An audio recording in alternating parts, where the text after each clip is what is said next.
Poxa, interessante. E agora me veio, voltando alguns passos atrás, você falou que esses bitcoins ficam na BitGo. E geralmente eu vejo em algumas empresas que eles já deixam, aparentemente, eles já deixam Bitcoin. Ah, poxa, o Bitcoin caiu X%, vai ter liquidação para fazer o pagamento dessa dívida, certo? Vocês deixam numa cold wallet ou vocês deixam parte também numa exchange já setado? Poxa, o Bitcoin caiu X%, vai liquidar uma porcentagem dos meus Bitcoins. Como que isso funciona? Até mesmo para a gente entender todo esse processo. Ótima pergunta, inclusive. Isso daí, como é que funciona a questão do risco para o credor, né? Então, por exemplo, a gente tem um termo que é um dos pontos que a gente percebeu que teve muita dificuldade de entendimento até nessa primeira semana, que é um termo muito comum no mercado de crédito, chamado LTV. Tá? Quando você tem um empréstimo com garantia em algo, qualquer coisa, não necessariamente Bitcoin, você tem um termo chamado LTV, que significa Loan to Value, né? Que significa empréstimo, valor do empréstimo, alguma coisa assim nesse sentido. E como é que funciona isso? Então você tem, vamos falar de uma casa, por exemplo. Você tem uma casa que vale, para facilitar o nosso cálculo aqui, ela vale 100 mil reais. Tá? Então você coloca esse seu imóvel como garantia, o banco ele vai te fornecer uma porcentagem desse valor. Ele nunca vai te oferecer 100% desse valor. Então ele vai falar assim, ó, o nosso LTV é de até 60%. O que significa? Que ele vai te emprestar até 60 mil reais. Então você tem um bem em posse do banco que vale 100 mil e ele te empresta até 60 mil. A gente faz a mesma coisa com Bitcoin. Então agora tá, esse cálculo, eu usei imóvel, mas eu deveria ter usado o Bitcoin, né, porque ele bateu 100 mil hoje.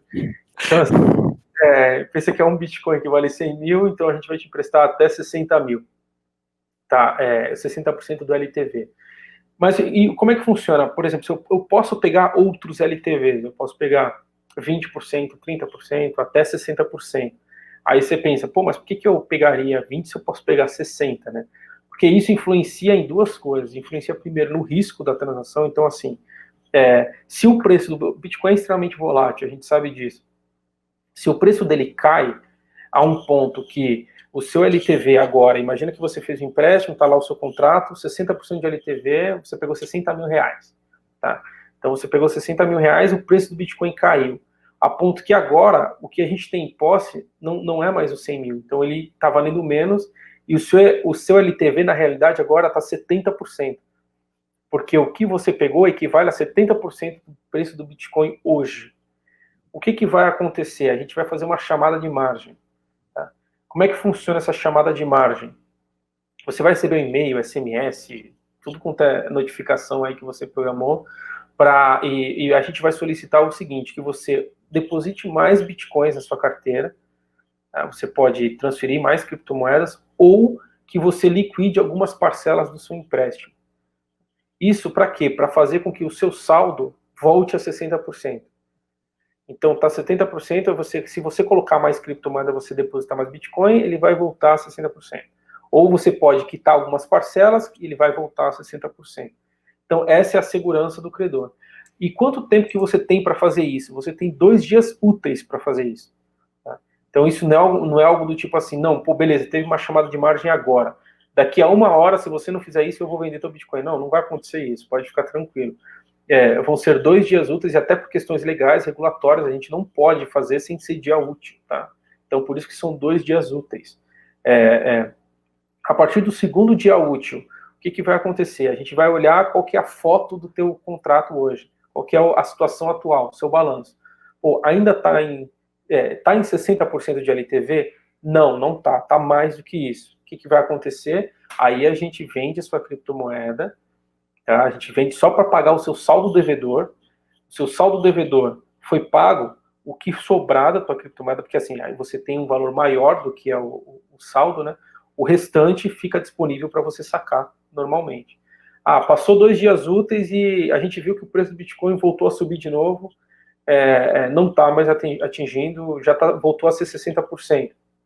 Tranquilo, a gente não vai fazer nada.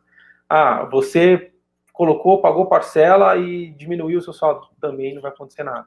Entendeu? Então a ideia é, você recebeu a chamada de margem hoje, daqui a 2 dias úteis, tem que estar 60% de LTV na sua carteira. É isso. Então, assim, se depende, daqui a 2 dias úteis não tiver 60%, aí acontece a liquidação, seu contrato é encerrado.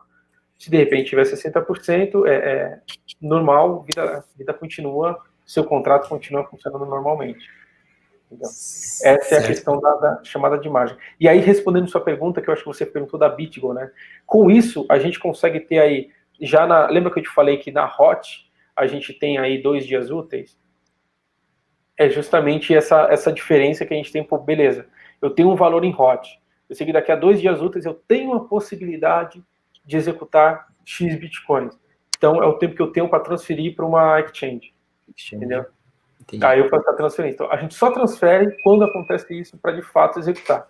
Se, de repente, não tiver nada para executar, não tem saldo em exchange. Entendeu? Ah, bacana, bacana. Todo esse sistema é bem interessante. E no caso, não sei se você explicou no meio disso, mas só para deixar mais claro.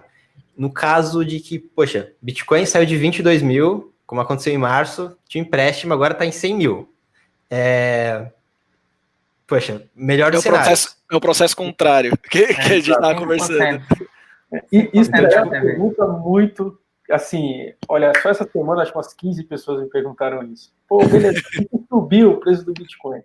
Assim, o que acontece? A gente não pode, o que a gente gostaria de fazer? De fato, é assim, pô, beleza, subiu o preço do Bitcoin, agora você tem mais saldo para pegar de crédito, por exemplo. Não pode, por causa do instrumento. O instrumento de alienação fiduciária, ele é seguro por causa disso, porque ele garante, por lei, que esse ativo ele está em garantia em um contrato e somente um contrato. Então, por mais que ele suba, ele pode bater 300 mil reais, eu não posso usar aquele mesmo ativo para fazer mais outro contrato enquanto esse contrato não for liquidado. O que compensa? Compensa, você liquidar esse contrato e fazer um outro empréstimo num contrato maior. Isso compensa com certeza. Só que hoje, por questões legais, a gente não pode liberar um ativo para mais de um contrato.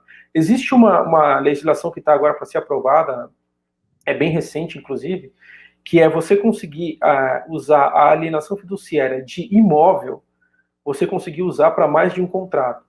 Então, como é que vai funcionar? A ideia é, se de repente eu tenho um crédito com imobiliário, um crédito que eu uso imóvel como garantia, o saldo que eu já paguei, eu posso usar esse saldo para fazer um novo empréstimo. Então, eu consigo alienar novamente só essa parte que eu já paguei.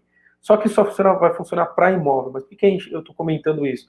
Porque a gente acredita que, assim, aprovando essa lei, para alienação e para os outros tipos de empréstimo também vai ser um pulo. Entendeu?